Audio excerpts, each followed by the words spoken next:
Það komið sæl, það komin sunnudagur og þá koma sýnir Egils. Hér á eftir koma til okkar 3 konur, það Theodóra Þorsteinsdóttir sem bæjarfulltrúi í Kópavogi og fyrrverandi alþingismaður, Líf Magnúsdóttir sem formaður borgarráðs og svo okkar, Sanna Magdalena Mörtudóttir forseti borgarstjórnar.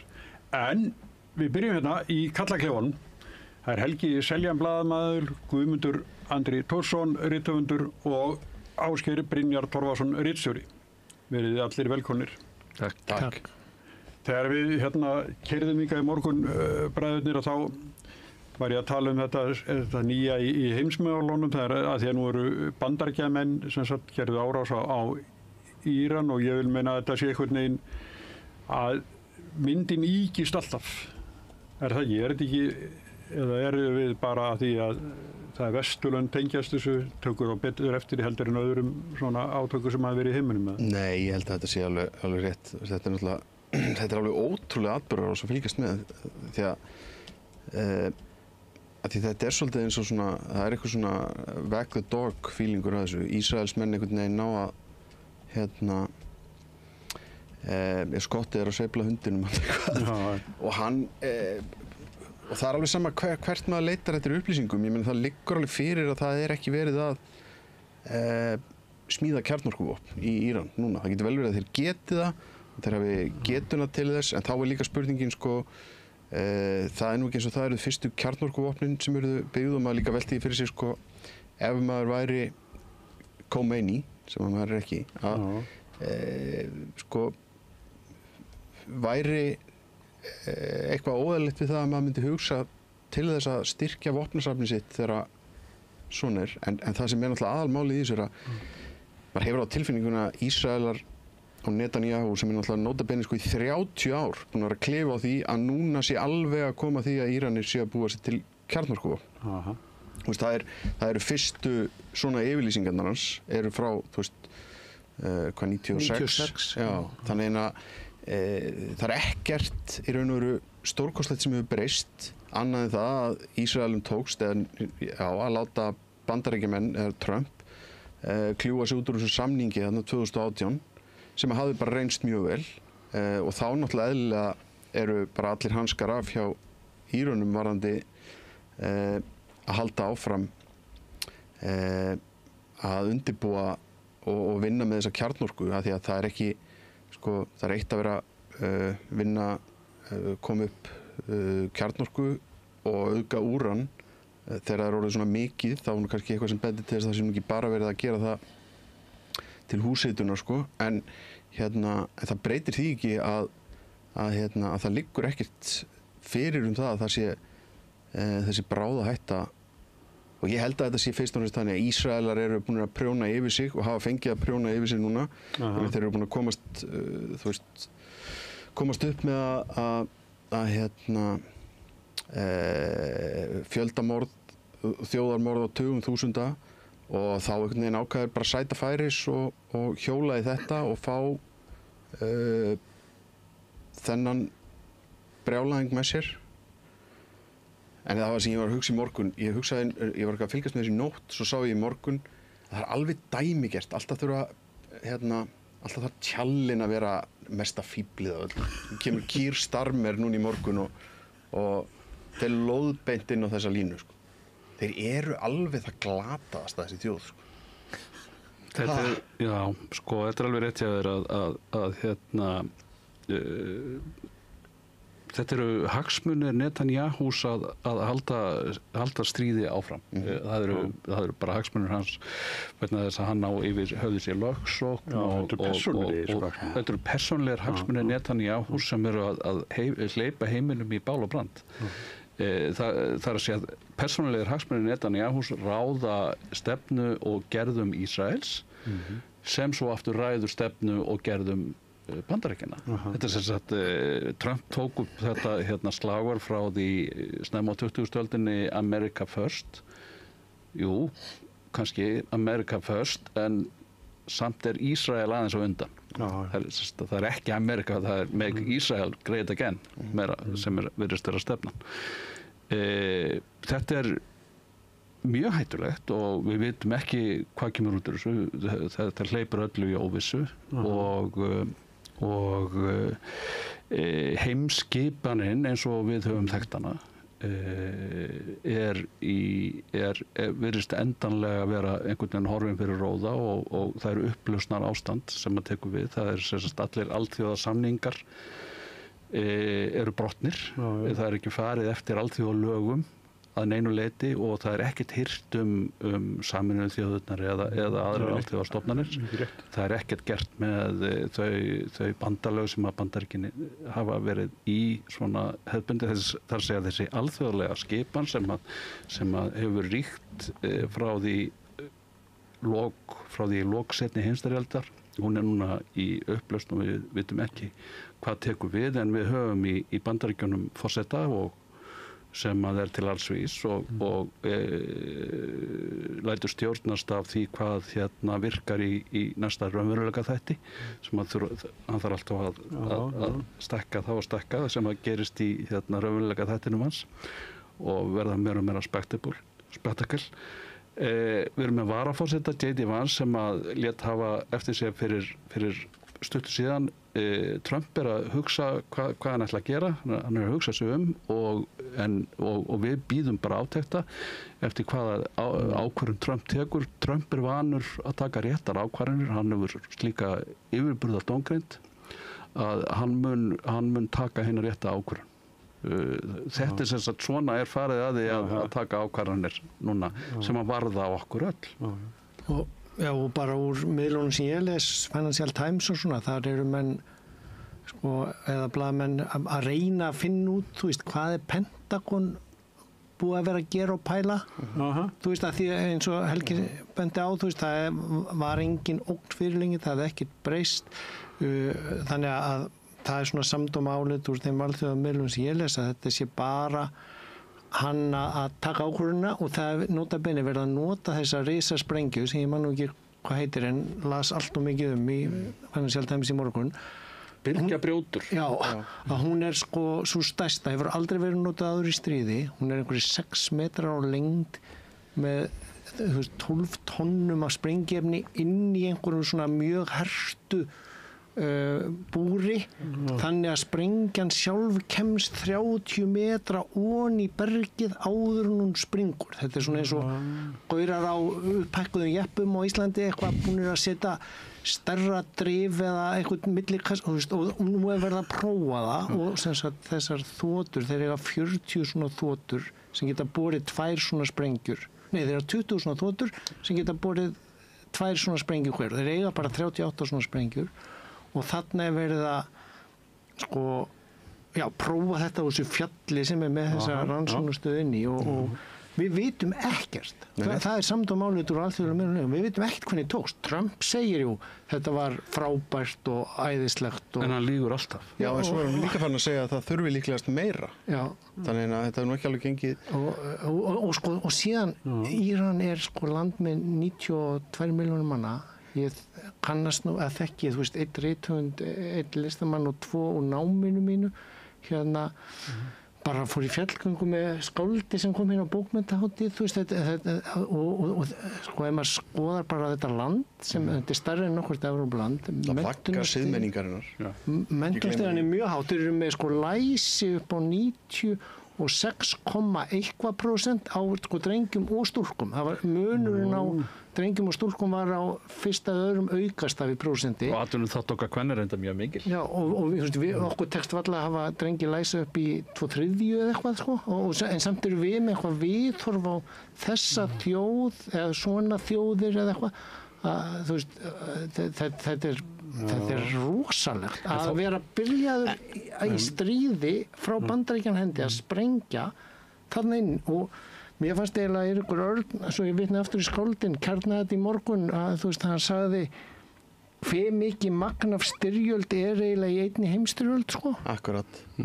Þar maður einhvern sérstaklega mælitæki. Þetta er svona svipað eins og menn voru að rífast þjóðarmorðin og þú veist, hvenær verður fjöldamorð, þjóðarmorð og hvað þarf þetta að drepa marga, þú veist, sem eru, þú veist, skildir þú veist, til þess að þetta verður allt svona eitthvað svona skilgreininga atriði eitthvað og við höfum eitt rosa miklum tíma í þetta til dæmis gagnvart Palestínu en það er líka svo ótrúlegt við þetta bara að ég meina það er ekkert einhverjir 2 mannsaldrar síðan að við stóðum í svipuðum sporum þar sem við ákváðum einhvern veginn að leyfa Bandaríkjamönnum að skilgreina sannleikann það hvort það væri verið að vinna eða stokka upp einhverjum kjarnorkuvopnum í Írak.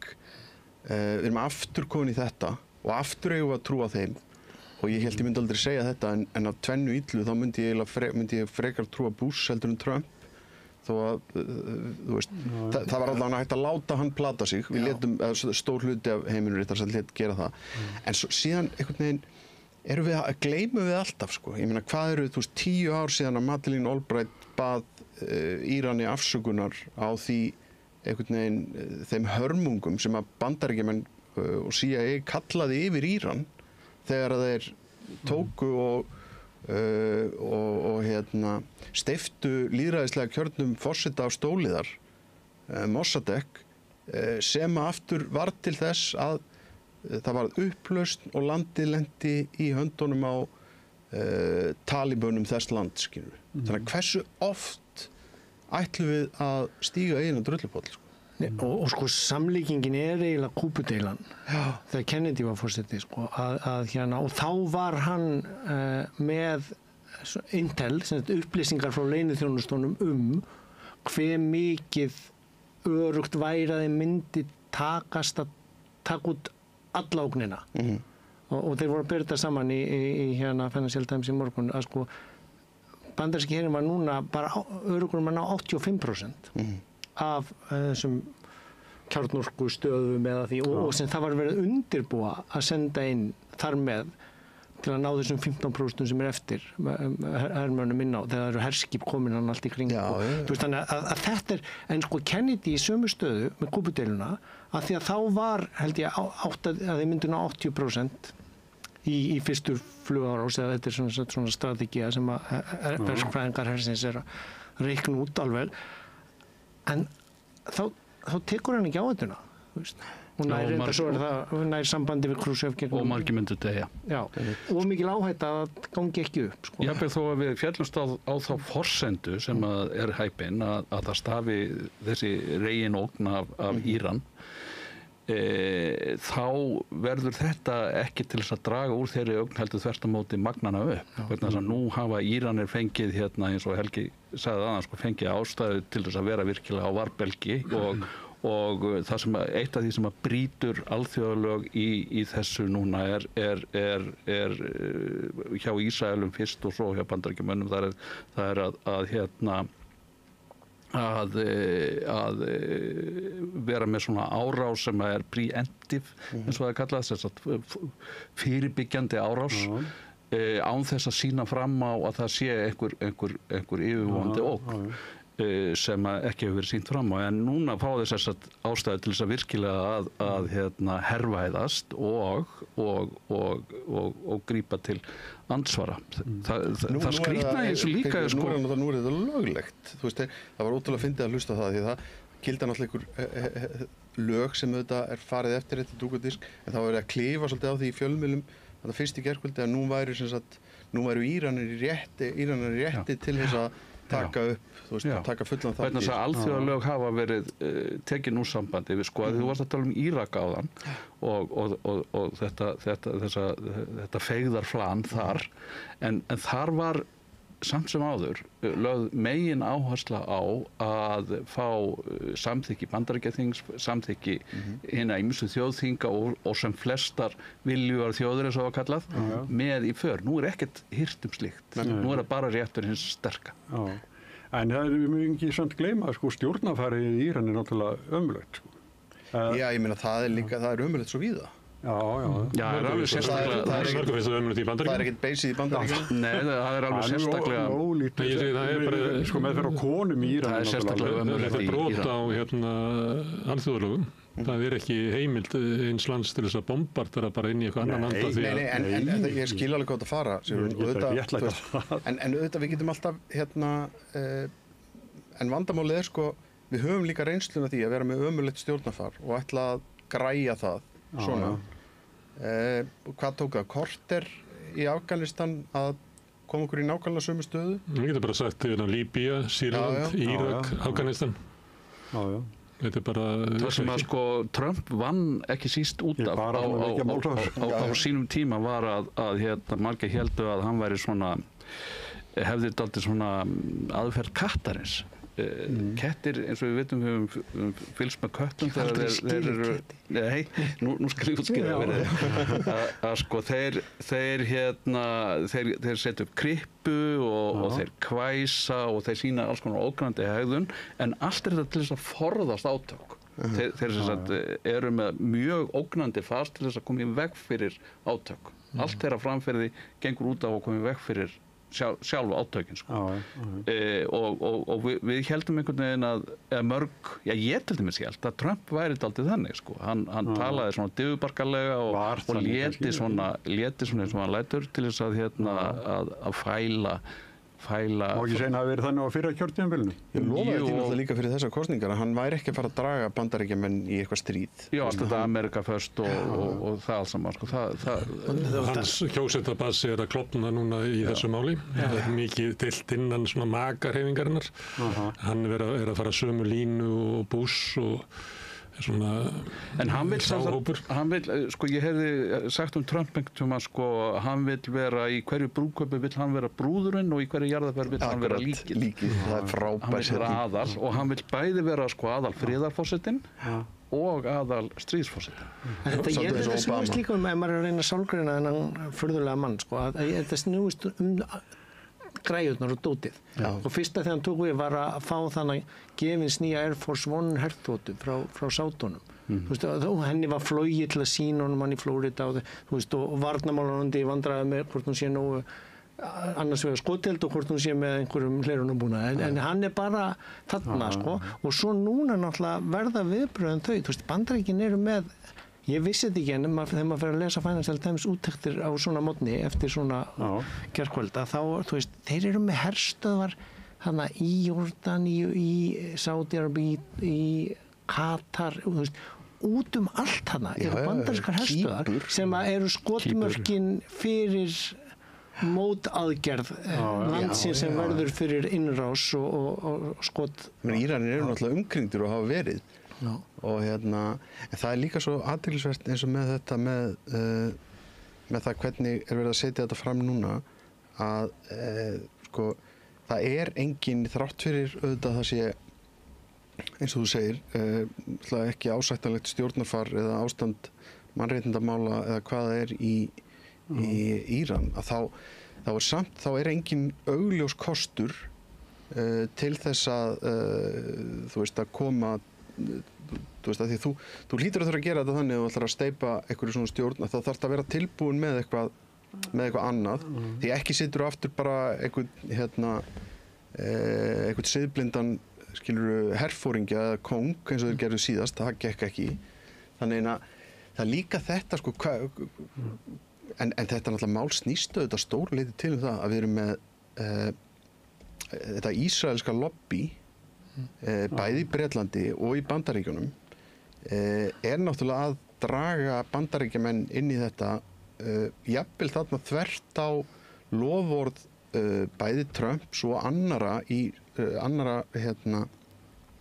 talsmanna repúblikana sem sýnir okkur náttúrulega að það gilda ykkur allt önnur lögmál samskipti Ísraela og stjórnvalda á Vesturlöndum heldur en gilda annar staðar. Ég meina, menn hafa verið dæmdir í fangelsi í Bandaríkjunum fyrir að gera ekki grein fyrir því að þeir væru í raun orðnir fulltrúar erlends ríkis í einhverju lobbyisma. Í Bandaríkjunum er það bara sjálfsagt mál og ég meina, menn eru kosnir í öldungadeildina á þeirri forsendu að þeir segjast ætla að verða bestu talsmenn Ísraela í bandarískum stjórnmálum.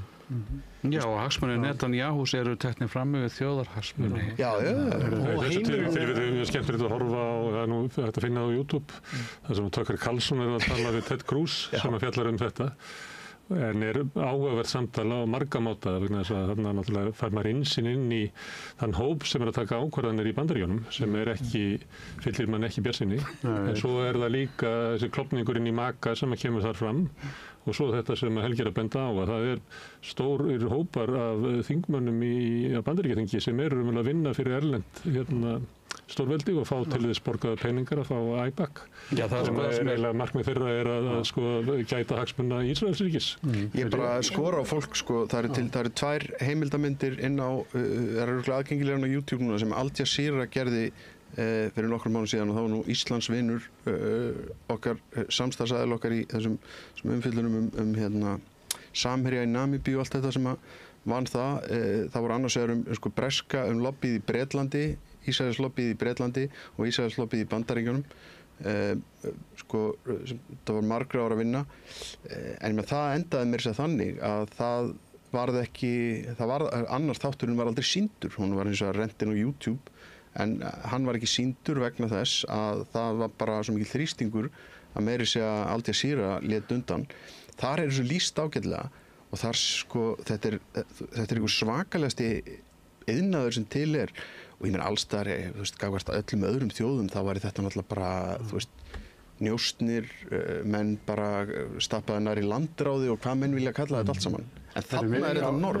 Bara, í viðbót við áræðanleg stjórnvöld, að því ég var að hlusta á, þetta ekki mín skoðun, þetta bara samtal milli Paul Krugman og Martin Wolf, svona íhaldsamur greinandi Financial Times og fyrir Nobelshafi í hagfræði að ræða fyrir í vikunni, bara áður en þetta gerir samt, að tala það að það sé orðið rosalegt ástand í heimshagkerfinu þegar að Bandaríkin eru ekki lengur reliable stjórnvöld varðandi bara viðskiptasamninga heldur séu Kínverjanir með alla þá galla sem á stjórnarfæri þar en maður að einhvern veginn að flokka hvaða lönd séu ekki með nú gott stjórnarfar að Kínverjar eru orðin miklu öruggari bandamaður í heimshagkerfinu og hægt að vita hvað þeir geri varðandi samninga og svona að hafa hag heimshagkerfisins einhvern veginn með í spilinu en ekki bara græjurnar eða einkahag eða einhverja lobbyista að þetta eru þeir að tala núna fyrir í vikunni að því að Bandaríkin sé ekki áræðanlegur mótaðil í heimsviðskiptunum og afleiðingin síðan af þessu viðburðum í gærkvöldi og sprengingunum bara heimsmarkaðsverð á olíu fyrir $100 það verður stöðvar þannig siglingaleiðirnar húsnæðislán á Íslandi fara að hækka Hversu áræðanlegur Trump að hann segist vera í samningaviðræðum við Íran á sama tíma en að drepa mennina sem eru við samningaborðið og að bombarta landið. Þetta er náttúrulega svo yfirgengilegt að og þetta er náttúrulega land sem þeir stóðu Bandaríkjamenn í því 8 ár að fjármagna og styðja stríð Írak gegn Íran sem að kostaði ekki eitthvað það er bara 1 milljón manns vel rúmlega 1 milljón manns það komið náttúrulega einu gereyðingavopnin sem fundust í Írak sem að Íslendingarnir fundu sinnepsgasið Bandaríkjanna en varðandi þetta það var eitt við veitum ekki hvað Íran ætlað með kjarnorku prógrami sínu Ég held sér alveg öruggt hvert ætlað með það núna. Tulsi Gabbard hefur til þess meðal sagt að hún talar gegn Trump og segir að þetta sé ekki á leiðinni. Já, og svo dróðum það tilbaka, sagði þetta verið svona blami. En ég finna við vitum það ekki. Við vitum allavega að það ekki hægt að treysta Netanyahu því að hann hefur sagt rangt til í 30 ár þetta. Þannig að það var alveg mjög heimskulegt fyrir okkur að trúa honum beint. Það hafa verið samningar sem að Alþjóða kjarnorkumálastofnunin hefur verið með eftirlitanda. Hún hefur ekki verið að hvetja til viðskiptabann sem að Bandaríkin hafa sett fyrst og fremst í pólitískum tilgangi. Þetta snýst ekkert kjarnorkuvopn. Árásir Ísraelsmanna núna ekki til að stoppa þróun kjarnorkuvopna vegna eins og hefur verið bent á og verður bent á örgulega, að það myndi bara flýta fyrir því. Að því að það er eiginlega eina leiðin fyrir Íran til þess að hafa eitthvað öryggi að koma sér kjarnorkuvopnum sem allra fyrst. Því að það er ekki hægt að búa við þetta. Þannig að þetta snýst ekki það. Þetta snýst það að reyna að fella stjórnvöld. Og þá er spurningin hversu gáfulegt er það. Munu Ísraelsmenn á að vekja upp einhverju bylgju innan Íran sem að varpi af sér klerkastjórninni með þessu? Nei. Munu Bandaríkjamenn gera það? Nei. Þvert á móti mun almenningur í Íran flykkja sér á bak við stjórnvöld í dag og verjast erlendri ásælni inn í landið.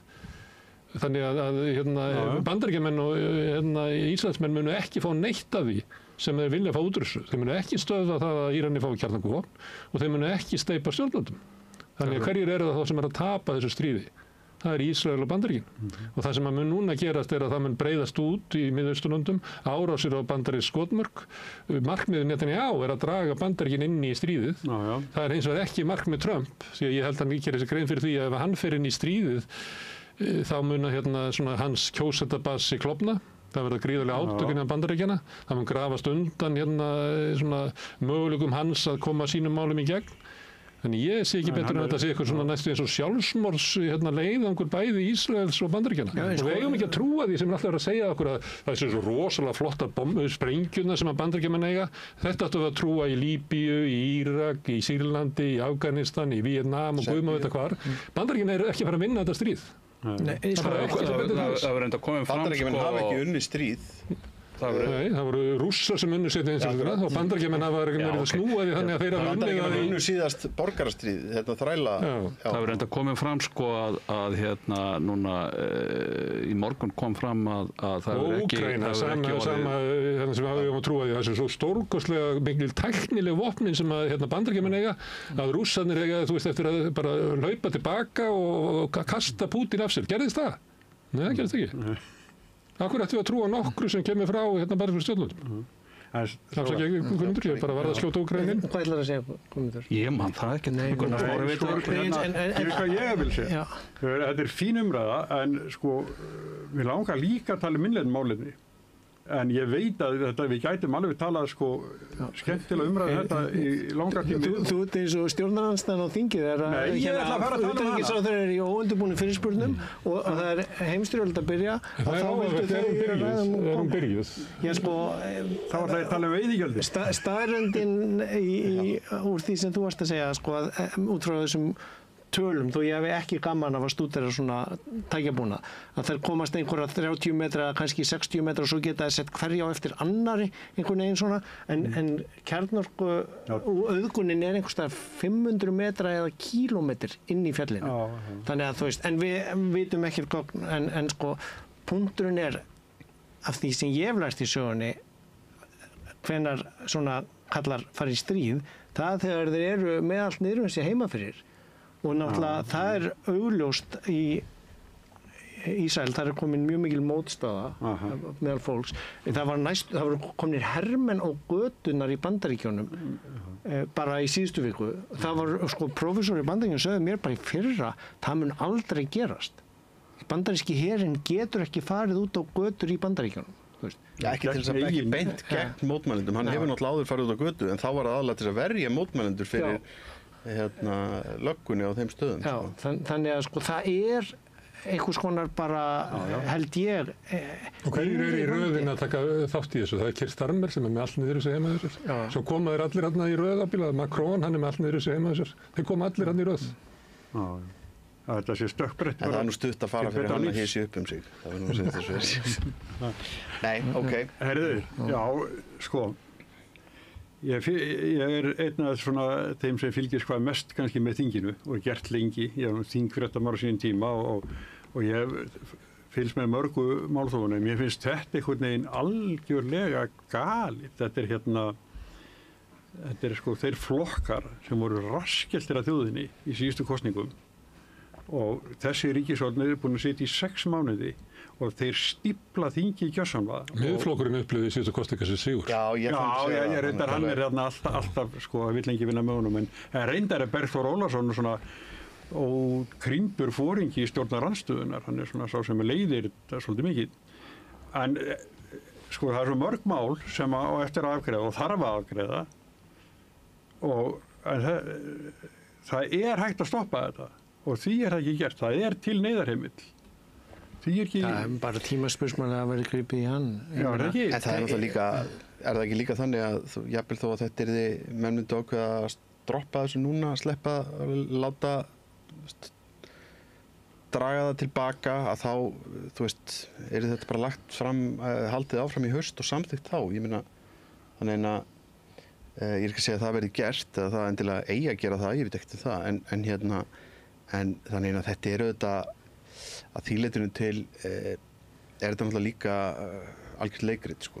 Já, algjörlega. Þetta er sko umkunnarvert að sjá þessa flokka, helmingaskiptaflokkana 2 sérstaklega, afhjúpa sig í þinginu fyrir að þeir, eins og komið hefur í ljós og dæmt hefur verið og byrst hefur verið skýrar og skýrar, vinna hér helst að hag örfárra stórfyrirtækja og ef að það á lýðræðislega kjörin stjórnvöld að hérna breyta eitthvað aðeins á því sem þessi öfgagróða risastóru örfáu hérna hvað sem maður vil kalla það kennitölur í landinu þurfa að verða fyrir örlítið meiri útgjöldum inn í ríkissjóð, þá verður allt galið og sko, sérhagsmunir eru orðið svo miklir að það er svo komið klofningur stærsta útgerðarfélag landsins ef við notum talningar Fiskistofu á því sem eru ekki réttar það er meiri segja búið að kljúa sig út úr að tíleitinu til eins og þegar Guðmundur Kristjánsson hættir núna segir af sig sem stjórnarformaður SFS þá er það nú líka svona þá lítur það nú líka að gefa til kynna að hagsmunirnir séu meiri svo orðnir sko, þetta séu orðnir svona sérhagsmunir. Hann er búinn að fatta að hann tapar meira á þessu og hérna heldur hann og það verður bara aftur að fara að breyta LIU, sem ég kalli alltaf LIU en því var breytt einhvern tímann í þetta SFS. Já, og núna verður brandið orðið svo lélegt að það þarf örugglega að búa til nýtt logo og nýja skammstöfun af því að sko það afhjúpast þjóðin hérna sko er öll hlynnt þessu og þau eru búin að vera einhverju varnarbaráttu og auglýsingaherferð og þannig að trana fram þessum flokkum sem töpuðu og þeir einhvern veginn að sína sig, þetta er eins og einhverju skólalóð þar sem einhverju dúttar eru að þú veist reyna að sína sig fyrir hérna heilsal og pappa hleypa hinum ekki inn í skólan, þetta er þannig. Já, þetta er líka svona, þetta er svolítið eins og gagnfræðaskóli, þetta er svona hausti til þar sem koma einhverju gæjar og eru að verða brjálaðir en átta sig ekki á því sko að allir stóru bræður þeirra eru farnir úr skólanum, þeir hættu síðasta vor sko, þannig að það er ekki, þeir hafa einhvern veginn ekki alveg sama, en þetta er náttúrulega líka, mér finnst svona, það er líka svona, það er ótrúlega áhugavert að fylgjast með svona krísunni sem að Sjálfstæðisflokkurinn er í núna og búinn að vera síðan í þessum kosningum, að það er eiginlega bara, það er ótrúlegt að vitna hvernig sko formaðurinn og varaformaðurinn eru bæði alin upp í Borgartúni 35. Hún var formað samtaka iðnaðarins og seinna varaformað samtaka atvinnulífsins.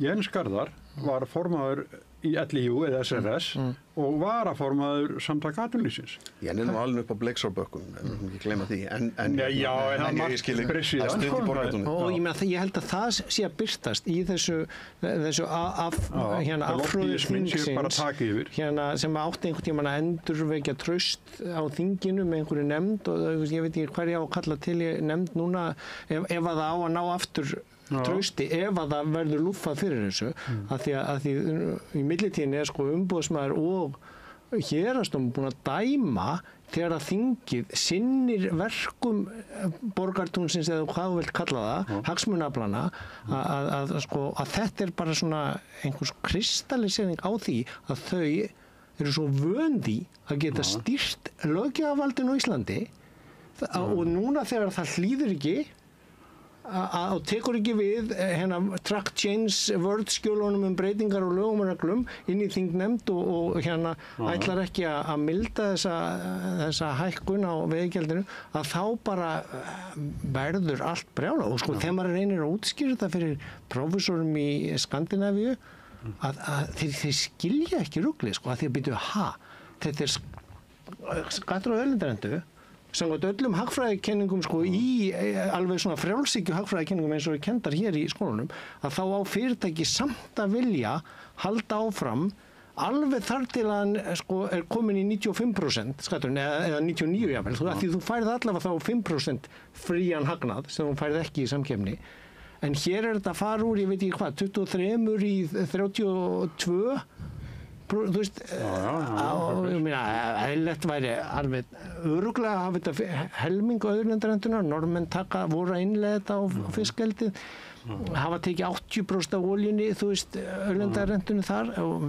það er bara, það er ekki hægt að Google Translate þetta fyrir hérna fólk í öðrum löndum að því þetta er bara svo galið, sko. Segir Google Translate það bara? Nei, þú ert að grínast. Nánast. En hérna, ég er búinn að þekkja Guðmund í Brimi alveg frá því ég var ungur sjómaður vestur á Snæfellsnesi. Alltaf verið hann áberandi maður. Hann var fínn í fótbolta með Víkingi Ólafsvík og þetta, hann áberandi í samfélaginu. Og ég veit út í mig að segja, en ég hitt hann fyrir einhverjum 3 vikum og ég sé hvað þú tór formaður SFS. Já, ég langar að reyna aðeins og segja, hvernig gat það verið, sko, svarinn andstæðingur, sko, samherjamannanna. Já, ég ætla samt að prófa þetta í 2 ár. En svo, gefst hann bara upp, undan þessu fargjallu saman. Hann ætlaði náttúrulega líka ákvað greinilega að taka það að sér að snúa við einhverjum risastórum fraktara í höfninni á Rifi, sko, sem náttúrulega var greinilega ekki að takast. Og ég held að hann hafa alveg vita það að það myndi ekki takast. Þannig að hvað vildi hann sem hinni vildi ekki? Ég minnst ekki alveg að það komið fram. Já, hann vildi bara hann náttúrulega vildi, sko, við sem alveg gera okkur grein fyrir því að þetta var náttúrulega svolítið svona Godzilla King Kong dæmi, sko, Guðmundur var ekki tilbúin í að gleypa þessar hugmyndir þetta auðlindagjald. Hann vildi hins vegar, honum fannst þess að taktíkin vera gjaldþrota. Að það að spila þetta eins og hefði verið spilað í þessum auglýsingaherferðum og allir í þessari umræðu og eins þetta þegar væri farið að því það er náttúrulega, það er augljóst mál, sko, að það er allt traust á milli og SFS hefur gengið lengra núna heldur en það gengið átt áður vegna þess að það hefur fengið meira viðnám úr þessu ráðuneyti, þannig að það er auðvitað þannig að ég held að honum hafi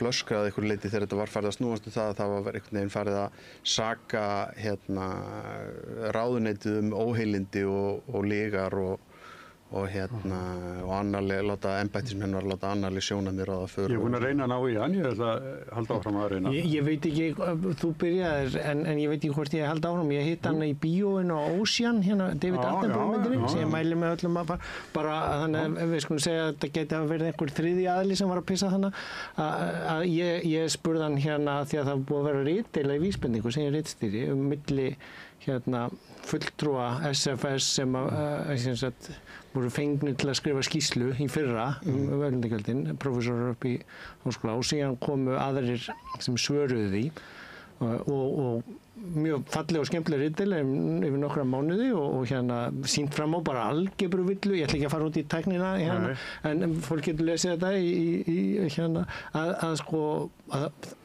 og sem bara hrakið með svona ritdeilu rökum og starffræði og algebru og bara þetta var rangar forsendur til þess að fá niðurstöðuna sem skýrslan gefur sem forsendan þeirra og SFF sagði upp áskriftinu og hann var nýbúinn að taka við sem formaður, ég segi við hann bara þegar hann má þó okkur hendur að ég veit hann lesblaðið og hvað taktík það? Þeir urðu svo fúlir þannig að prófessorinn 2 sem ætluðu ekki að birta aftur á þessum vettfangi og svo segir skrifstofan upp áskriftina þetta nú skynsamlegt fyrir upplýst og góð umræði í landið? Nei, kipum þessi liðin en ég veit ekki nákvæmlega með áskriftina hvort þeir eru orðinir áskrifundur aftur eða ekki. Kannski náða því ekki og það sé ástæðan fyrir hann hætti? Nei, Sko Guðmundur svona útgerðar auðveld með mannlega ásjónu.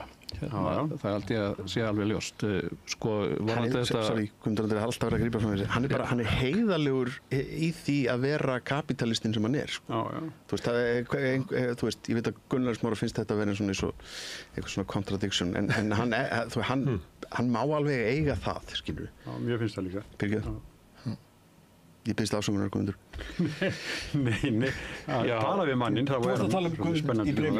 Já, svo ætla ég að fara að tala um eitthvað annað, en hvað ætla ég að tala um? Já, það var sko þetta fólk sem er inn á þinginu að með málflutning. Það er í sjálfu sér ekkert af því að fulltrúar ákveðina sjónarmiða sem eru kostnaðarnir sem fulltrúar ákveðina sjónarmiða haldi þeim sjónarmiðum fram mjög eindregið og af fyllstu hörku. Það er þingræðið, það gengur út á það. og ekkert við því að segja og hérna bara hrósa fólki fyrir að standa sig vel og standa sig vel sem talsmenn ákveðinna sjónarmiða. Það er hins vegar sko ákveðinir veikleikar í þingskapalögunum og sem að hérna valda því að minnihluti getur komist ef það er nú svona óskamfeilinn minnihluti, þá getur hann komist upp með klækjabrögð sem eru alveg bara einhvern veginn umfram það sem er kannski hollt og rétt fyrir þingræðið í landinu. Og það er það sem er að gerast núna. Það er annars vegar hvernig er hægt við aðra umræðu mála, það er hægt að tala endalaust. Það er hægt að bara teygja lopan endalaust með ansvörum sem gert. Já, sem gert, alveg ótæpilega. Og svo það hins vegar að þegar þingi slitið þá deyja mál og það þarf að vekja þau upp aftur sem alveg merkilegt. Sem mjög skrítið og óeðlilegt. Þannig að takist þeim að drepa þetta mál núna, þá þarf að byrja alveg upp á nýtt á næsta ári og þá bara endurtekur sagan sig. Og mér finnst svolítið eins og þetta hafi kannski verið, mátt sjá þetta fyrir þegar þið byrjaði að tala plasttappana bara strax í byrjun þings. Og þá hefði kannski meirihlutinn átt kannski eitthvað að, ég veit ekki alveg hvað þið gátu svo kannski gert, hugsanlega hefði mátt leggja fram eitthvað mál sem að sko fyrir minnihlutana að einblína á og drepa, eitthvað sem enginn hefur kannski í rauninni áhuga, kannski svona stjórnarskrána, nýju stjórnarskrána eða eitthvað svoleiðis, og leyfa þá hérna miðflokknum og sjálfstæðisflokknum, fylgiflokki miðflokksins að hérna drepa eitthvað slíkt mál sko og ná þá fram því máli sem þeir vildu í raun og veru ná fram. Eitthvað svona sko en hérna eins og nú er komið þá sýnist mér að það sé ekki neitt annað að ræða en að beita þessari 71. grein þingskapalaga að knýja fram lok máls og forsetinn hefur slíka heimild á Guðrún Helgadóttir til dæmis, hún beitti þessu þegar hún var þingforseti. Þetta í verðandi þetta mál þó að þegar við vorum að tala Ted Cruz sem að er búin að vera þingi í Bandaríkjunum ekkert svo lengi, ég held að 13-17 ára eitthvað og hann ætlaði að verða harðasti stuðningsmaður Ísraels og Bandaríkjaþingi og þar í bara stórum hópi sem er líklega með sömu plön og þau eru allir fjármagnar af IPAC sem er hvað heitir það, amerísk-ísraelska nefndin eitthvað sem að fjármagna þetta. Við erum með inn á þingi menn sem eru líka svona beint og óbeint fjármagnar sem koma bara innan úr borgartúninu og koma inn á þing og segja að ég ætla að vera bara að verja þessa hagsmuni í rauðandöðan. Það er enginn af þeim sem er núna en við þekkjum það frá einn úr vísisfjölskyldunni sagði þetta. Jens Garðars er búin að segja það að ef við þurfum að tala þetta í allt sumar, þá bara gerum við það. Og það er bara búið að hóta því þetta er fólk sem kemur hann innan úr þessu og það er að fara að hefja sína pólitíska feril og það veit að besta leiðin til þess að ég svona blómlegan pólitíska feril er að bara þjóna þessu afli.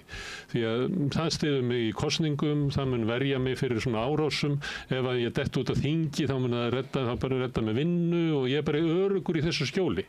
Og þetta er ótrúlegt mein inn á Alþingi, þar sem að fólk kemur þarna sem á að vera að vinna fyrir almannahag en er bara að vinna fyrir þá sem eru með andstæða hagsmuni almenning. En við skulum samt líka, þú veist, þetta er fólk sem að, eins og segir, kemur innan úr borgartúninu, kemur innan úr þessari grein. Og mun hverfa þangað aftur. Já. Þetta er bara fólk sem hefur umboð frá sínum kjósendum. Já, og hefur upplifað þannig að þetta sé hinn raunverulegi almannahagur. Það sé allir, það er allir dús með þetta í kringum þig, inn í þínu mengi. Þú veist, hagsmunir séu hagsmunir almennings. Já, ég meina, þú veist, og þannig að þetta er ekki Það er afstaða kannski, ég svo að segja, innan við 20% landsmanna. Já, en sko, notabenni þetta, þú veist, þau eru samt inn á þingi. Það er dýr til að koma fólki á þing. Já, en það eiga þau Morgunblaðið. Þau hafa sko töluverð áhrif á miðundraði alltaf að því þú kemur frá RÚV að það er alltaf einhver gaur frá viðskiptaráði sem er þar með sínar delluhugmyndir hugmyndir, fær alltaf sviði fyrir það. Þannig að á bak við þetta fólk gríðarlegt afl sem að tryggir því að þú fáir að röddið þín heyrist og sett klappaður upp og ég meina þeir eru með Moggan, þeir eru með Viðskiptablaðið, þeir eru með endalaust einhverjum hægri podcastu sem eru fjármögnuð af fyrirtækjum.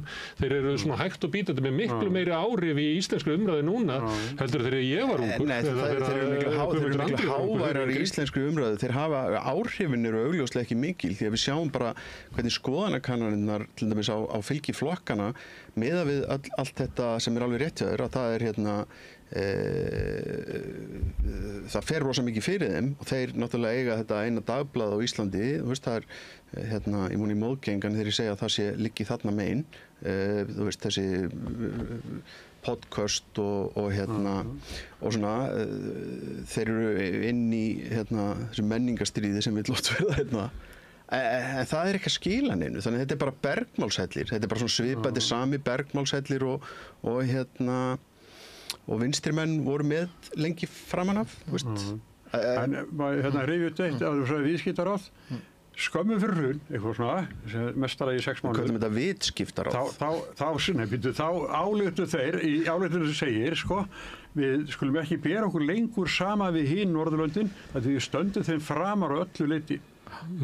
En þetta svo fær þetta fólk bara ganga laust inn að ljóða. Það er alveg svolítið heilað þó umræðina, talandi þetta, þá er í umræðinni við stöndum svo framalega vegna þess að hér eru skattar lægri á fjármagn og stórfyrirtæki.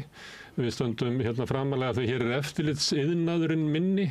Við stöndum íslensku sjávarútvegur stendur framar norskum að því hér er meiri arðsemi er bara hugtak við það hvað eigandi getur tekið mikið fé upp úr rekstrinum.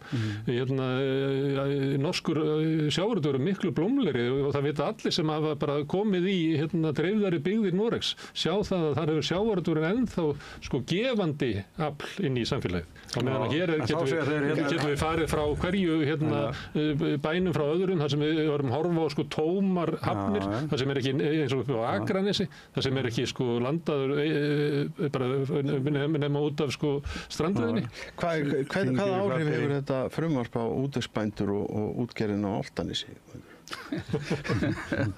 Það mun náttúrulega bara það verður bara landauðun. Ég er bara fann að leita mér að nýju húsnæði. Já, ég skilst að Kópavogsbúar séu sama sinnis, þetta verði. En þetta er samt stórmál og með þess að ég ætla að segja að kona skrifa, hún var alveg gáttuð á Halla Hrund Logadóttir verið að taka þátt í málþófi, sagði kona, mér leist svo vel á hana í kausana sem forseta og svo næst ég sena þá hún að taka þátt í þessum leiðinda málþófi. Ég held að Framsókn væri ekki með í málþófinu. Jú, Sigur Ingi og Ingibjörg Ísarsson og það tala mest hvað heitir hann bóndinn Þórarinn. Er hann að tala mest? Já, hann var alltaf með flesta ræðurnar síðast vikáði. En ég held bara, fólk sér í gegnum þetta. Fólk finnur, þú veist, þetta er, fjármálaráðherrann er doktor í auðlindahagfræði frá Bændaháskólanum í Ós fyrir sunnan og slóð. Þannig að þetta er auðlindafrumvarp sem Hanna Katrín leggur fram og þetta er bara úthugsað og vel gert. Sumum geti fundist að, þú veist, pólitík ætti eðlilega að snúast finnst okkur eðlilegt að taka 35% eða 50 eða 80, þú veist, en þannig verða að rífast að því þeir fóru 23 í 35 og bara eins og að hér fara allt í eyði út af því, þú veist, ég meina, og þessi flokkar það held ég að þeir henni skynsum útgerðar mér átt að sjá að þeir munu tapa þessu stríði ef maður má líka því við það ég meina það verður þó bara kosningar næst þar sem að kannski komast að flokka sem ætla bara þeir eru náttúrulega, ég held að það sé fyrir ekki að hluta til málið hluta til málið sem að Guðmundur í Brimi er að draga sig út úr og hann áttar þeir eru búin að tapa þessu, ég held að það sé alveg klart mál. Spurningin er hvort þeir ætla að tapa þessu og tapa í leiðinni öllum trúveruleikanum og ætla þeir að tapa verðlaununum sem þeir fengu á Ímark ásatíðinni þegar LÍU varð SFS, þegar hann var svona besta uppgerðin þeir fengu verðlaun fyrir það. Er það ekki þeir sem að veita verðlaunin eru auglýsingastofunar sem að veitar alltaf bara stæðsta kúlan af verðlaun? Jú, að sjálfsögðu. Þetta er ekki eins og almenningur hafi eitthvað verið að fagna SMS. Nei, en þannig að þú veist, Ég held nú að norsku auglýsingarnar fá nú ekki verðlaun nú. Exit-auglýsingarnar? Nei. Það er ruslfólk. Þeir eiga rosalega peninga til að auglýsa. Já, endalaust. Já, Endalaust. það er svolítið inn á heftinu þarna í Borgartúni. Já.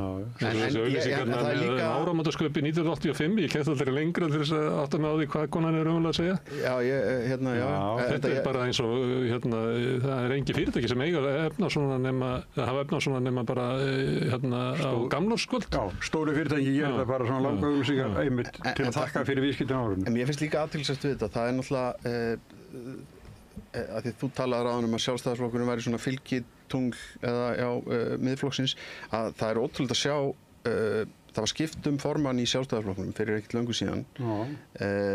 Hún maður heyrir helst af henni núna þar sem hún í fríi í útlöndum sem var langþráð, sem að fríi hún yfirleitt, og síðan hún núna í einhverju svona tiltekt í Valhöll og birtist myndaðinni við tóman peningaskáp á skrifstofunni sinni. Hún að þrífa sjálf í Valhöll. Já, sem bara flott hjá henni og þú veist, og það er allt í lagi með það. Bara, góð í því. En vandamálið er að hún í mjög þröngri stöðu og það er forystu vandinn sem í Sjálfstæðisflokknum núna. Þið sjáu það að hún hefur ekki einu sinni núna styrk inn í þingflokknum til að skipta þingflokksformann, sem að ég held að sé nú ekkert leyndarmál að hún hafi viljað gera vegna þess að það liggur svolítið fyrir að ef einhver úr þessum þingflokki var ekki Guðrúnar megin, þá var það Hildur Sverrisdóttir til dæmis. Hún gerir mistök með að ráða framkvæmdastjóra og ræða það ekki við stuðningshópinn sinn, þannig að hennan Grafavogsarm hana. Þannig að hún það er hálf umboðslaus formaður. En hvað á hún að gera? Sjálfstæðisflokkurinn með svona gamla sjálfsmynd sem frá því að þegar Sjálfstæðisflokkurinn var svona fjöldahreyfing og hafði svona æðarkerfi út í öll hverfi og formaði Kívanisklúbbsins og sóknarnefndarinnar og íþróttafélagsins og kaupmaðurinn og hotnin og rakarinn og allir voru í flokknum. Í tíð Bjarna hefur þetta orðið bara Borgartúnið, bara hagsmunagæsla fyrir hann allra ríkustu. Guðrún kemur inn í það. Hvað á hún að gera? Hún getur ekki farið og farið að endurvekja gamla góða Sjálfstæðisflokkinn ef það er mögulegt, vegna þess að þá svíkur hún Borgartúnið. Þannig að ég sé ekki alveg, ég held að við séum að lifa tíma sem er bara hæg og bítandi hrörnum Sjálfstæðisflokksins og ég spái að eftir svona í næstu kosningum að þá fá hann svona kannski 13% og svo verður hann bara það sem að maður hefði ekki trúað því, því að ég ólst upp í ógnarvaldi Sjálfstæðisflokksins yfir bara íslensku menningu, íslensku samfélagi, bara algjörlega drottnunarvald Sjálfstæðisflokksins. Það var ekki alltaf. Já, það var, þú veist, þeir áttu. Vinstrimenn hafa átt hana. Ég var bara 5 ára þegar sjónvarpið byrjar, 66, og þá er búin til sérstök fréttastofa til þess að hún sé ekki verið að ráða einhverja kommunista eins og var inn á útvarpinu. Þannig að í mínum tíma Sjálfstæðisflokkur, ég var ekki bara rétt rúmlega 20 þegar Sjálfstæðisflokkurinn fékk útvarpsstjórann og hann er búinn að halda honum síðan. Þannig að ég held að Sjálfstæðisflokkurinn hafi gríðarlega þegar ég ólst upp að þá voru flokksblöð en núna drottnar Sjálfstæðisflokkurinn algjörlega yfir fjölmiðlunum. Þannig að ég vil alveg taka menningu en þeir réðu öllu og þeir bara kom í veg fyrir það að fólk sem var í andstöðu við og fengi framgang í starfi eða lóðútlutað eða lánfengið og þannig var Sjálfstæðisflokkurinn. Ég hefði ekki spáð að ég myndi lifa það. Hefði verið og það er mjög athyglisvert ef maður pælir í því að Hanna Katrín Friðriksson sem er núna er búin að vera grjóthörð for lack of a better term í þessu varandi þessa og með Daða Má með sér að ég svo veit ekki Daða hann en minna, hún náttúrulega var sjálfstæðismaður, hún var aðstofamaður Guðlaugs Þórs þegar hann var í heilbrigðisráðuneytinu. Ég meina,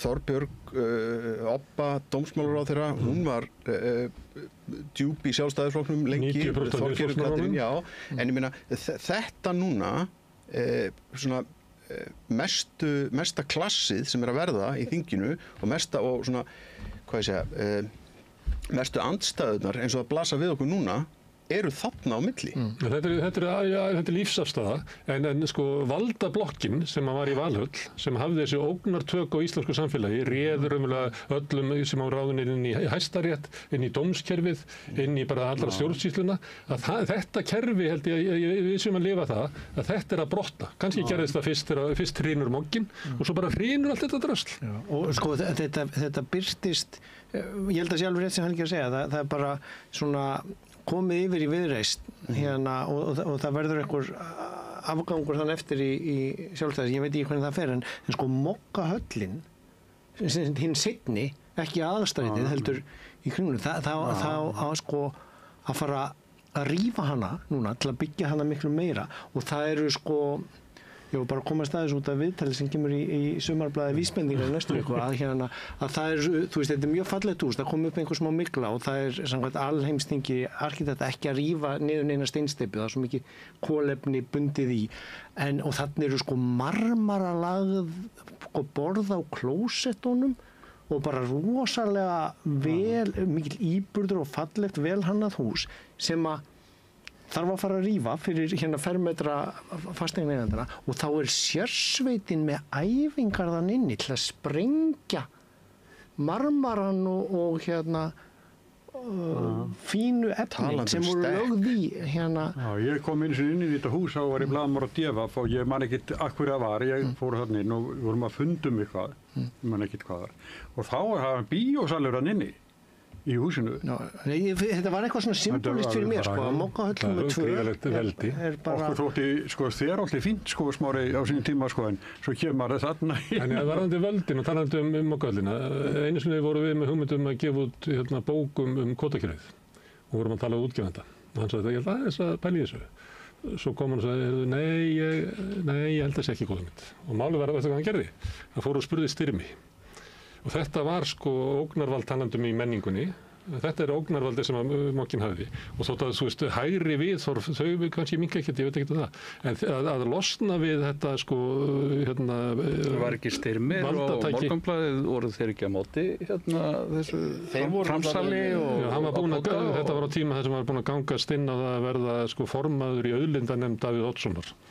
Og hefur líklega metið það svo að bókin okkar myndi einhvern veginn raska. Auðlindagjöldin náttúrulega stór hluti af því, minna því það var,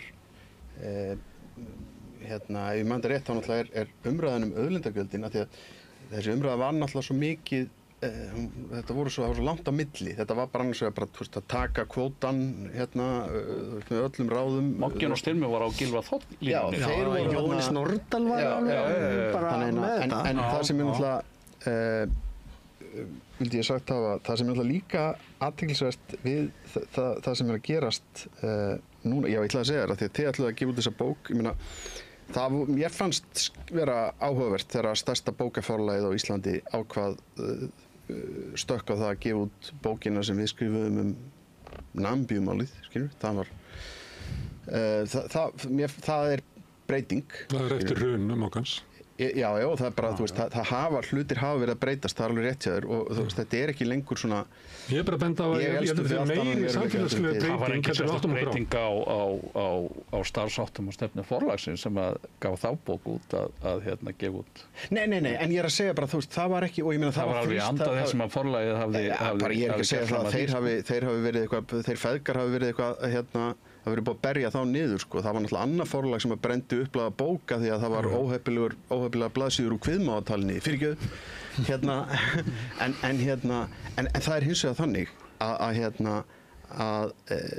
ég meina það var líka barið á þeim feðgum í því máli. Ég meina það var það voru hótanir og allt, en ég meina Egill gaf sig ekkert. Það er, þú veist, að því það er alltaf látið eins og þú veist, það láti allir undan og þetta sé allt eitt stórt samsæri. Ég held að þetta sé raunverulegt að þetta vald minna. Þegar kannist við að þegar við vorum yngri að þá var það sagt að ég hef ekki pólitíska skoðanir, ég er bara í Sjálfstæðisflokknum og svona fólk sem var í fermingaveislu þá sjálfstæðismaður þá bara sveistu þarna en eða kommi eða eitthvað svona þá gæstu að fengi yfir einhverja rókur sko.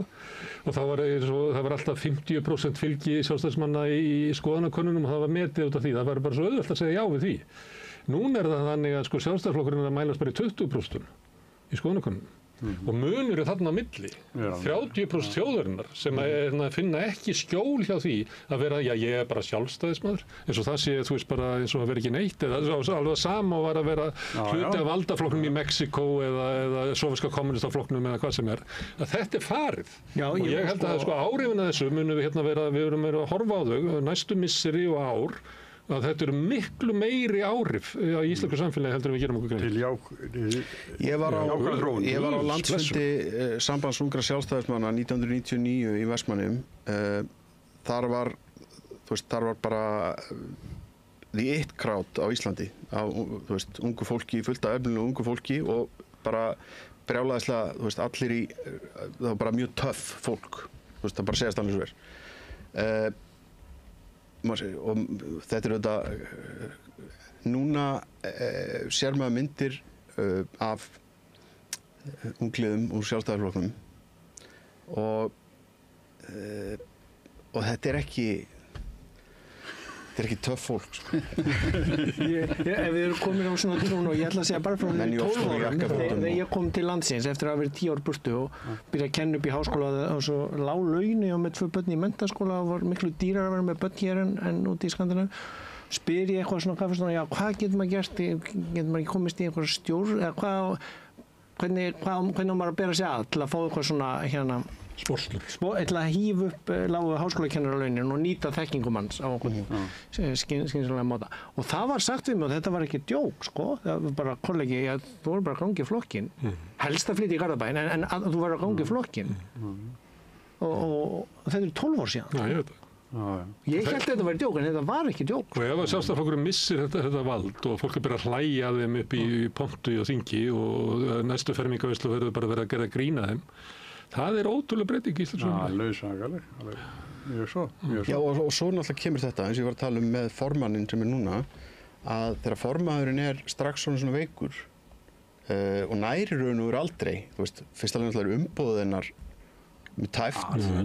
50,1. Já, skilur við, að þá og hún nær síðan ekki einhvern veginn að gera það sem að formenn þurfa, það er ekki nóg fyrir hann að vera formaður, ég menn það fylgir henni ekkert allir, þannig að hún þarf einhvern veginn til þess að koma sínu áfram og eitthvað allt það. Þegar hún nær því ekki einu sinni. Upptekinn innandýra bara við að hafa frið. Já, að þrífa. Ég held að segja erfiðar að vera formaður sko með svona tæpan meirihluta en að hafa tapað.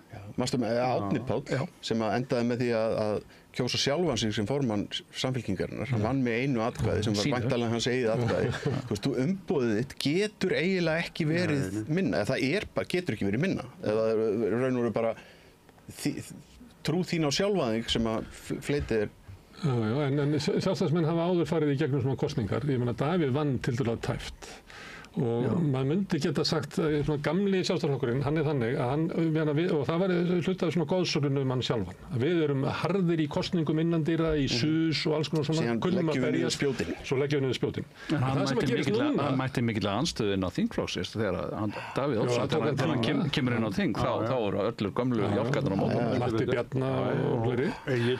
Já. En hægt og bítandi að þá býðst honum að vinna vegna þess að það er stemming í flokknum til þess að svo verði. Það er engin slík stemming hvað Guðrún. En er þetta heimildaþáttur Sjálfstæðisflokkinn? Það er nú ekki beysið á vinstri vængnum heldur, sko.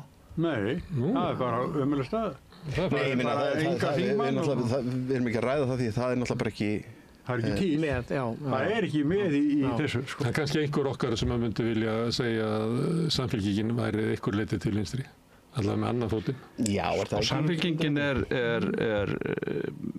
svona eins og ég upplifði Samfylkinguna og hef alltaf gerst þá er Samfylkingin sósíaldemókrataflokkur, jafnaðarmannaflokkur sem hefur hægri arm og vinstri arm og það meira að segja sko, getur verið töluvert svona tog þarna á milli og er alltaf og ég upplifði það þegar ég kom til trúnaðarstarfa við Samfylkinguna, þá áttaði mig á því hvað þetta er mikil fjöldarhreyfing.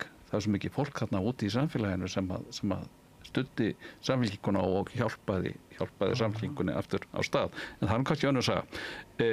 Samfylkingin verður að hafa flokk til vinstra megin til vinstri við sig og inn á þingi mjög sárlega vanta inn á þingið rödd sem vinstra megin við Samfylkinguna. Og veitir henni þetta aðhald. Ég reyndi að benda samfylgjafólki á þetta. Þú veist, á góða samfylgingu máttu kjósa sósíalista. Ég segi það kannski ekki. Nei, þetta eru rosalega áhugaverðar og það hefur kannski ekki verið mikið rætt og spáð og speglurað í það hvað þessi kosningaúrslit síðast eru í raun sæta miklum tíðindum. Hvað breytingin er mikil af því hún nær eiginlega yfir allt, skilur. Ég held að VG og Píratar séu búnir sem pólitískt afl. Ég sé ekki sko hvernig Framsóknarflokkurinn ætlar að endurfæðast. Ég er mikill áhugamaður um það. Það má vel vera að það geri sko, en ég held að það er ekkert ljós venda gangana hjá Framsóknarflokknum. Það bara er ekki. Ég held að sko Píratar, þeir kannski skiptast á milli það kannski verður til einhver nýr græningjaflokkur, nýtt grænt afl, það er alveg hugsanlegt og sem að einhver partur af VG myndi þá líka ganga til liðsvið og annar partur af VG fer aftur heim í Framsókn. Það sem að það fólk á heima miklu frekar, svona landsbyggðarsinna, stóriðjusinna. Steingrímur J. Já, Steingrímur J. Sá armur. Og sósíalistar virðast mér nú svona eftir síðustu vendingar á þeim bæ virðast mér nú ekki til stórræðina en þeir geta náttúrulega orðið partur af einhverju nýju afli með einhverjum svona leifum af VG og jafnvel Pírötum. Já, albönum hefur nú fjölgað talsvert hérna á Íslandi, þeir eru nú talsvert meira svona stærri kjósendahópur. Já, þannig að það sem mjög mikið mann með það. Það er 20% fólk sem hefur ekki kosningarétt á Íslandi, við erum að munna því. Þeir hljóta nú að fara að vinna sér kosningarétt. En já. Heyrðu, strákar, þetta er búið að vera gaman. Ég má bara botna þetta þessa greiningu. Það er slæm samlíking, en það var aftur kallarnir tveir sem ég var að hlusta á, Wolf og Krugman, að sko, þeir voru að vitna í Colin Powell, sem hafi sagt eftir sína reynslu, þannig að stjóri, þú ert aldrei að fara í stríð nema að þú vitir að þú getur unnið það. Mjög svona basic stand og núna er Trump farin í stríð. No shit, Colin Powell. Og ég ætla að taka þetta yfir og kannski var þetta sko stríði sem Bjarni fór í með að kalla til kosninga. Hann hélt hann myndi vinna það en hann tapaði því. Það er smá vesen á þinginu af því að þetta var kosið á óeðlilegum tíma með öll þingskapalög og allt ferli og svona. En kannski var þetta svona... Ríkisstjórnin nýja var 6 mánuði í gær, held ég. Þannig að það er nú ekki lengri tími liðinn. Og auðvitað skiptir að máli hvað var kosningabaráttan var stutt og á skringilegum tíma og sömuleyti var þetta alltaf óöfnilegt sko. Myndalegi kallar af Arnarneshæðinni eru ekki góðir pólitískir plottarar. Sjáum þá Bjarna og Einar í greinu núna. En svo er það Kristrún núna, nú fer hún vestur á Firði og mætir það 200 manns í sal og tala við veiðigjöld og hún er að fara eitthvað víðar sko. Ég held að hún og Samfylkingin njóti þess sem ég var að tala áðan svona óþol fólks gagnvart Sjálfstæðisflokknum. Það er eitthvað annað er hluti af þeirra fylgi og þessi velvilji sem að stjórnin hefur ennþá, hann er töluvert mikill, svona ef maður horfir á fyrri stjórnir, að ég held að hluta til sé ástæðan að Sjálfstæðisflokkurinn er einhvern veginn alveg að missa öll sín vopn. Og bara gamla hugmyndin flokkin er að grotna niður. Byrjum nú á leikslokum, en já. Hann getur endurnæst líka. En þá er það spurningin sko, eftir hverju er hann að bíða? Er hann að bíða þeirri nýjum Óla Thors, að hann stigi allt einu upp úr eða orðinn of gamall. eða Davíð Oddssyni eða eitthvað svona, en ég meina það ekki þetta að sjá það og ég má ekki heldur hvernig sko hópurinn hegða sér. Talandi það að hún rétt mér þetta Guðrún, maður myndi ætla þá að hópurinn segir hérna við erum með formann og við bara stöndum með henni í allavega 2 ár, en þeir stóðu ekki með henni í 2 daga sko.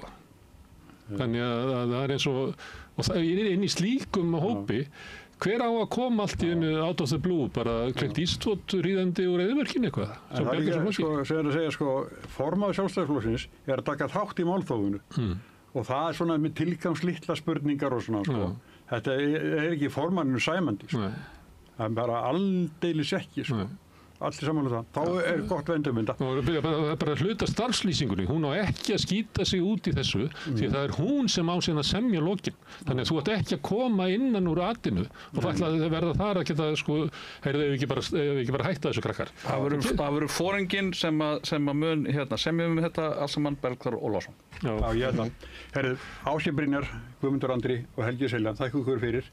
Og hér eftir augnablik koma til okkar Theodóra S. Þorsteinsdóttir, bæjarfulltrúi í Kópavogi, Líf Magnúðardóttir, formaður Borgarráðs og Sanna Magdalena Mörtudóttir, forseti borgarstjórnar. Augnablikshlé.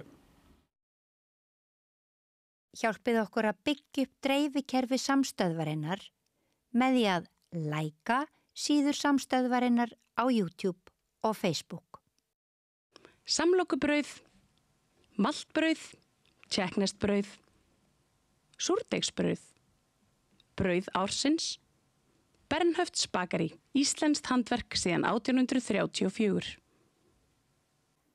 Við erum í útvarpinu á FM 89,1. Þarstan að tala borgarfulltrúa. Borgarfulltrúar Sósíalistaflokksins eru með viðtalstíma alla mánudaga klukkan 13:30 til 14:30. Það þarf ekkert að bóka tíma, endilega kíkjum við í Bólholt 6, 105 Reykjavík. Gerist áskrifendur á samstöðinni og taki þátt í að byggja upp öfluga og róttæka samfélagsumræðu. Með því að ganga í leigjendasamtökin styður þú baráttu leigjenda. Leigjendasamtökin eru fyrir öll þau sem vilja vinna að réttlæti og öryggi á húsnæðismarkaði. Leigjendasamtökin.is. Allir þættir samstæðvarinnar eru fáanlegir á öllum helstu hlaðvarpsveitum. Allt það besta ókeypis. Knúsaðu vini þína. Samstöðin þar sem manneskjurnar koma saman. Segðu það á samstöðinni. Samstöðin í eigu hlustenda, áhorfenda og lesenda. Sláist í hópinn og gerist áskrifendur.